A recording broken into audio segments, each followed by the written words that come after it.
अच्छा खासा चल रहा है समय। कोरोना ने है अपनी उम्मीद बढ़ाई कि चलो भाई चलते हैं, देखते हैं किसने है कितनी सुरक्षा अपनाई। अब जो सुरक्षा के घेरे में ना टिका वो मेरी चपेट में आएगा। हो सकता है ना ढंग से चले तो जान से हाथ भी धो जाएगा। तो इसी के साथ मैं आपको बोल रही हूँ, बता रही हूँ, सुरक्षित रहिए, ज़्यादा से ज़्यादा घर में रहने की कोशिश कीजिए। और ओमिक्रॉन का जो नया वेरिएंट आया है, कोरोना का जो ये ओमिक्रॉन नया वेरिएंट आया है, कोशिश कीजिए बच के रहिए। अपने परिजनों को भी उसकी सुविधा और सुरक्षा के बारे में बताइए। हाँ, साल दर साल चले जाएंगे पर कुछ बातें ज़हन से कभी जाती नहीं हैं। तो सुरक्षा पहले है और जीवन पहले है, क्योंकि जीवन रहेगा तभी तो लक्ष्य की ओर जा पाएंगे, कुछ सीख पाएंगे, सिखा पाएंगे, नई बातों की खोज कर पाएंगे, अपने सपनों को पूरा कर पाएंगे। और अपने सपनों को पूरा करने की प्रयास करवाने के लिए मैं Renu Jain no count education मंच पर आपका स्वागत करती हूँ। हम पिछली वीडियो में मानक वर्तनी और उनके एरर पर काम कर रहे थे, है ना। शुद्ध अशुद्ध हम कर रहे थे। कुछ गलतियां जिनका शुद्धिकरण होना बहुत आवश्यक है, या जिन पर विचार विमर्श करके हम कुछ गलतियों को सुधार सकते हैं। उच्चारण शुद्ध होगा तभी वर्तनी भी शुद्ध आएगी। और शुद्ध उच्चारण के लिए मैंने कहा ऐसा कोई नियम नहीं है, ऐसी कोई ट्रिक नहीं है जो मैं आपको सिखा दूं कि किस तरह मैं ऐसा करूं कि ऐसा हो जाए। ट्रिक ये है कि खुद का ओरल अभ्यास, मौखिक अभ्यास बहुत आवश्यक है। खुद स्वर और व्यंजन को बोलकर अभ्यास करके रखें कि जब कोई भी आपको वर्तनी लिखने के लिए या डिक्टेशन देता है करने के लिए या कुछ लिखने के लिए बोलता है तो आप सही सुने और सही लिखें। उच्चारण को समझना सबसे ज़्यादा जरूरी है किसी भी स्पेलिंग के एरर को दूर करने के लिए, गलतियों को दूर करने के लिए, अशुद्धि से शुद्धि की ओर जाने के लिए। हमने दो तरह की गलतियों के बारे में मैंने आपको बताया था। ह्रस्व के उच्चारण में, दीर्घ के उच्चारण में बताया था ना, और स्वरों की मात्रा के उच्चारण में। कुछ उच्चारण हम अलप प्राण और महाप्राण हमने किया था, है ना। अलप प्राण और महाप्राण हमने किया था, उसको भी अगर हम ध्यान में रखें तो उच्चारण वर्णों का करके सही तरीके से हम अपनी वर्तनी सुधार सकते हैं। अब देखो, उससे पहले बोर्ड पर देखो, मैंने एक थॉट लिखा है, एक विचार लिखा है, slow and steady wins the race. हर कोई इसका महत्व जानता है पर जीवन में लागू करने से घबराता है, क्योंकि आज का जो युग है सब सोचते हैं जितना जल्दी करेंगे उतना अच्छा रहेंगे। पर ध्यान रहे मेरे प्यारे विद्यार्थियों, मेरे प्यारे छात्रों और मेरी वीडियो को देखने वाले सभी भाई बहनों, कि कभी कभी धीरे चलने में जो मज़ा है, सब्र में जो मज़ा है, वो अत्यधिक शॉर्टकट को प्राप्त करने में नहीं है। अत्यधिक प्राप्त करना है, थोड़ी सी मेहनत करें, लेकिन आज के समय में मेहनत भी क्या होनी चाहिए, बुद्धि के साथ होनी चाहिए, है ना। समय को बांटें, अपने कार्य भी करें, शिक्षा की ओर भी बढ़े और अन्य लोगों को शिक्षित करने का कार्य भी करें, क्योंकि शिक्षा ही है जो समाज को एक नया स्वरूप, एक नई सोच दे सकती है। ठीक है ना। चलिए, अब व्यंजनों के गलत उच्चारण के कारण बहुत सारी गलतियां हमसे होती हैं। मैंने बताया था क को जब हम ख बोल देते हैं, उदाहरण लिखा था मैंने, हम बोलते हैं धोखा, लेकिन उच्चारण सही नहीं होने से हम लिख क्या देते हैं, धोखा। धोखा बोला पर लिखा मैंने क्या, धोखा। तो इस तरह की जो गलतियां हैं वर्तनियों में अक्सर हो जाती हैं। बहुत सारी बच्चे हैं, मैंने कहा था, जो स्वर या व्यंजन को अच्छे से पढ़ नहीं पाते, समझ नहीं पाते, उनके उच्चारण में गलतियां होती हैं। ये व्याकरणिक रूप से कुछ नियम हैं जिनको हम सोच समझकर अभ्यास करके कर सकते हैं। कोई मास्टर ट्रिक नहीं इसकी आती, कोई मास्टर ट्रिक आपको कोई अध्यापक दे भी नहीं सकता, क्योंकि जो बेस ही गलत होगा तो वर्तनी तो अपने आप ही गलत होनी है। इसलिए यह आवश्यक है, जरूरी है कि वर्णमाला को अच्छे से सीखें। हमने वर्णमाला की क्लास में आपको बताया था, ह्रस्व दीर्घ प्लूत, स्पर्श अंतस्थ उष्म, अलप प्राण महाप्राण संज्ञों ग्रहित वर्ण, वर्णमाला को भी समझाया था। अगर आप कहेंगे तो यहाँ भी मैं आपको वर्णमाला प्रैक्टिकली एक बार और बोल के दिखा दूंगी, कोशिश करूंगी समझाने का, प्रयत्न करूंगी बताने का। और देखिए, च और छ बोला है अच्छा, अच्छा, लेकिन लिख देते हैं हम अच्छा। अच्छा, अब देखो च सुनाई दे रहा है, सुनने वाला समझने वाला सुनेगा। अच्छा, अच्छा, अच्छा, अच्छा, है ना? अब मैंने कहा था अगर वर्तनी सही करनी है, कुछ समझ में नहीं आए तो कभी कभी वर्ण का विच्छेद करके भी देख लेना चाहिए। वर्ण विच्छेद करने से आपको यह समझ में आ जाएगा कि कौन सा शब्द हम गलत लिख रहे हैं या गलत लिखने के प्रयास में हम हैं। इसी के साथ ये व्यंजन संबंधी गलतियां हैं, ये तो बहुत होती है। एक ये बहुत होता है और एक ये बहुत होता है और एक ये भी बहुत, ये तो बहुत ज्यादातर गलत हो जाते हैं। लिखा है घन घोर, हम लिख देते हैं घनघोर। बोला है गण गौर, हम लिख देते हैं गण घोर। देखो घन घोर ये सही वर्तनी है, लेकिन बोलते वक्त हम क्या लिख देते हैं? घन गौर।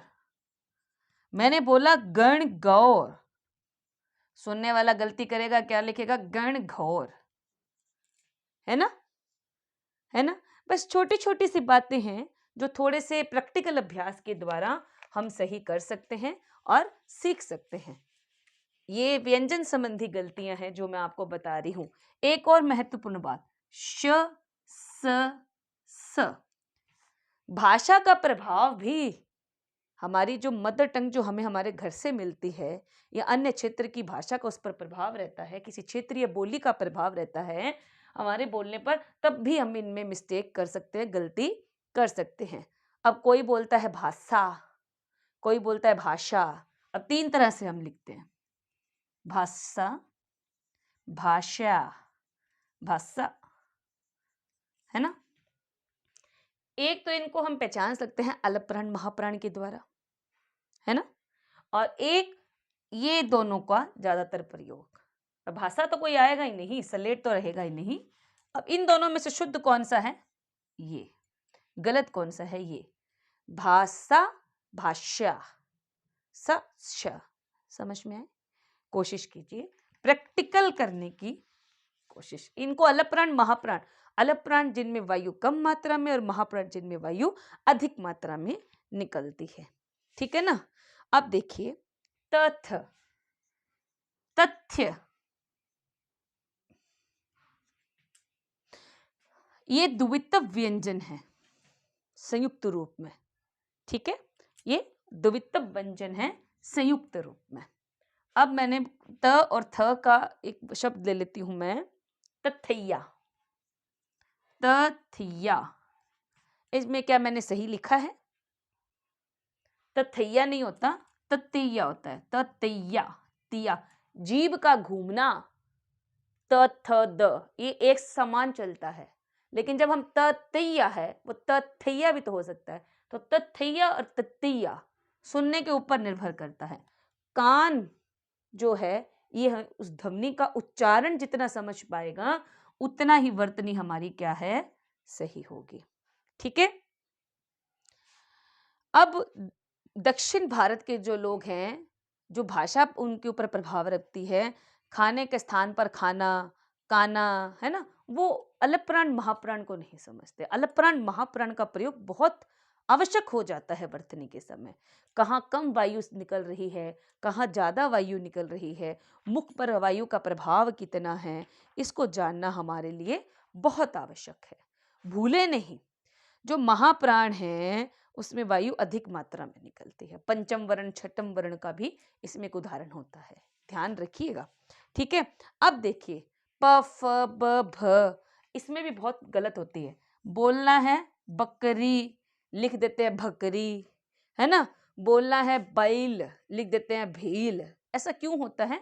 उच्चारण का सही वर्तन हमें ना आना, हमें सही उसको उच्चारित करना ना आना, इसके कारण भी क्या होता है? गलत हो जाता है। एक कॉमन सा शब्द है, आम सा शब्द है, आग बबूला। मेरी क्लास में कुछ बच्चे थे, मैंने कहा था ना, प्रयास करवाया। ये शब्द है आग बबूला, लेकिन उच्चारण संबंधी गलती में क्या लिखते थे? आग भबूला। अक्सर ब को क्या बना देते थे? भ बना देते थे। ठीक है ना? सुरेखा जरूर अंकित करें, अदरवाइज बिना सुरेखा के शब्द का जो महत्व थोड़ा सा कम हो जाता है। ठीक है ना। बहुत सारे वर्ण हैं जिन पर सुरेखा आती है और कुछ पर नहीं आती। ध पर इतनी ही सुरेखा आती है, भ पर इतनी ही सुरेखा आती है, य पर इतनी ही आती है, थ पर पूरी आती है, ठीक है ना। अ पर इतनी ही सुरेखा आती है, आ पर इतनी आती है, ई पर ये, ई पर इतनी आती है। सुरेखा का लिखना, सुरेखा अर्थात जो रेखा हम किसी भी वर्ण या शब्द पर अंकित करते हैं, जैसे धर्म, अक्सर आपने देखा होगा, अगर ये पूर्ण हो जाएगी तो ये ध नहीं घ दिखेगा। घ पर रेखा पूर्ण है तो कई बार कुछ चीजें क्या है, सुरेखा के हिसाब से भी हमें सही वर्ण और उसके सही उच्चारण का ध्यान रखना है। ब भ, तो ब पर संपूर्ण, भ पर आधी, ठीक है। बा रात भार, ब भ, साउंड देखिए, ब भ, ब में होठ गोल हो जाते हैं, भ में होठ गोल होते हुए हवा बाहर छोड़ते हैं। ब भ, ब भ, ब भ। जल्दी और कम का भी इसमें मात्रा का देखिए हिसाब, जल्दी बोलना, धीरे बोलना, थोड़ा आवाज किस तरफ घूम रही है। ब भ, होठ गोल होते हैं लेकिन हवा ब भ, ब भ। जल्दी और कम का भी देखिए, ठीक है। चलिए, ये तो थी वर्तनी संबंधी कुछ गलतियां जिसमें हमने व्यंजन, ह्रस्व और मात्राओं संबंधी की, ठीक है। अब हम करते हैं संयुक्ताक्षर को लेकर जो हम गलतियां करते हैं। संयुक्ताक्षर कौन से होते हैं, जो दो अक्षरों को लेकर बनते हैं, दो वर्णों को लेकर बनते हैं। मैंने कहा था ना, क जमा श क्या बन गया, छ, है ना। त जमा र क्या बन गया, त्र। और ये भी मैंने कहा था कि संयुक्ताक्षर के संबंध में क जमा श भी सही है, क जमा श हलंत वाला भी सही है, और क जमा श भी सही है, लेकिन इसके साथ ए का पूर्णवर्तन भी आना चाहिए। तो इसमें से एक पूर्णवर्तनी के साथ भी रहेगा, ठीक है। अब बोला तो मैंने क्षत्रिय है, सब लिख देते हैं। अब ये छ को क्या समझ लेते हैं, छ समझ लिए। मैंने बोला क्षत्रिय, ये लिखेंगे क्षैतरीय। तो इनका पूर्ण ज्ञान ना होना भी हमारे लिए हमारी वर्तनी को अशुद्ध बना देता है। तो मैंने कहा था, आप जान लें ये संयुक्ताक्षर हैं और ये संयुक्ताक्षर नहीं है। छ छ छ छ दोनों ही सुनने में एक जैसे हैं, साउंड भी सेम है, हवा का दबाव भी उतना ही है मुख से निकलते वक्त, लेकिन फिर भी पहचानना कहां से है, उच्चारण। क्षत्रिय क्षत्रिय, क्षत्रिय क्षत्रिय, क्षत्रिय छत्री। अब देखो, क्षत्री और छत्री दोनों में सुनने में और लिखने में कितना डिफरेंस आया। सिर्फ ये एक वर्ण का साउंड ही तो सेम है, ध्वनि एक जैसी है, पर जब बोलते वक्त तो उनमें अंतर आता है। उस अंतर को समझने का प्रयास कीजिए। छत्री छतरी, है ना, ठीक है। ये संयुक्ताक्षर संबंधी थी। अन्य प्रकार की शुद्धियां देखो, हम इसमें बहुत मिस्टेक करते हैं। शब्द है चाहिए, हम लिखते हैं चाहिए, सही ये है चाहिए ये। अब ये किसमें है, ई में बदलाव आता है। थोड़ा संधि विच्छेद करेंगे ना, तब इनको समझने में और भी आसानी होगी। एक ही री और र की मात्रा का भी हम देखा जाए तो गृहस्थ, गृहस्थ, गृहस्थ, इसका साउंड बिल्कुल अलग है। देखो, र री, गृहस्थ और गृहस्थ, फर्क है ना, गृहस्थ गृहस्थ, ठीक है। एक और देख दो, सृष्टि सृष्टि, सृष्टि श्री, री खुद कह रहा है मैं हूं, श्री री, सृष्ट सृष्टि सृष्टि, रिष्टि रिष्टि, रष्टि रिष्टि, रष्टि और रिष्टि। खुद ही कह रहे हैं ना कि मैं री वाला रह हूं और मैं साधारण रह हूं। उच्चारण ही बता देगा आपको कि री आएगा कि र आएगा। सृष्टि, गृहस्थी, गृहस्थी, है ना। और इसके बाद देखो एक और, कृपा, और कृपा, कृपा, करपा और करिपा, कृपा, क्री है ना, कृपा। ये कैसे होगा? क्र, क्र, क्री। 3 तरह के र होते हैं, पैर में पदेन, सर पर रफेन और री। इसको बोलते हैं पदेन, इसको बोलते हैं रफेन अर्थात छत के ऊपर, और इसको बोलते हैं री। क्र ये तो बोलेगा पाँव में, क्री ये बोलेगा ऊपर, और क्री ये बोलेगा री पाँव में। ये तो कहेगा मैं घुमावदार हूं, मैं री हूं, मैं र हूं, मैं र हूं, क्र हूं, क्रे हूं, क्री हूं। ठीक है ना? 12 खड़ी अवश्य करें। 12 खड़ी करने से सभी मात्राओं का प्रभाव बहुत आसानी से आपको सीख पाओगे। यज, पंजाबी लोग होते हैं ना, वो ज को ये बोलते हैं, य को जय बोलते हैं, जेस मैडम बोलना होता है, यस मैडम बोलते होते हैं जेस मैडम, यास जास ऐसा हो जाता है। अब बोलना है योग्यता। ये मिस्टेक तो कम होती है लेकिन बहुत लोगों से होती है, भाषा के प्रभाव के कारण, उनकी क्षेत्रीय बोली का प्रभाव जब हिंदी भाषा पर आ जाता है तब योग्यता को क्या लिख देते हैं? योग्यता। और जोगिता को क्या लिख देते हैं? योगिता। वैसे योगिता और जोगिता दोनों ही सही हैं, लेकिन ज्यादातर भाषा में योगिता ही सही आता है। ठीक है? संयुक्ताक्षरों के अर्थ, संयुक्ताक्षर में द्वित्व व्यंजन का जगन्नाथ, जगन्नाथ। अब इसको तोड़ो, जगन नाथ, ये पूरा नहीं आ रहा, न जगन नाथ नहीं आ रहा ना, जगन्नाथ, तो ये क्या आएगा? जगन्नाथ। वर्ण विच्छेद अवश्य करते बार देख ले, इसमें ये ट्रिक आपको बहुत हेल्प करेगी किसी भी वर्ण की और उसकी वर्तनी के उच्चारण संबंधी गलतियों को समझने के लिए। अब मैं कुछ शब्द यहाँ लिखती हूँ, कमेंट बॉक्स में उत्तर देके मुझे बताइए कौन से शुद्ध हैं और कौन से अशुद्ध हैं। राधे श्याम। ठीक है? पत्नी और पत्नी। ठीक है? औष्ठ और ओष्ठ, कृपा और कृपा। उत्तर जरूर दीजिएगा।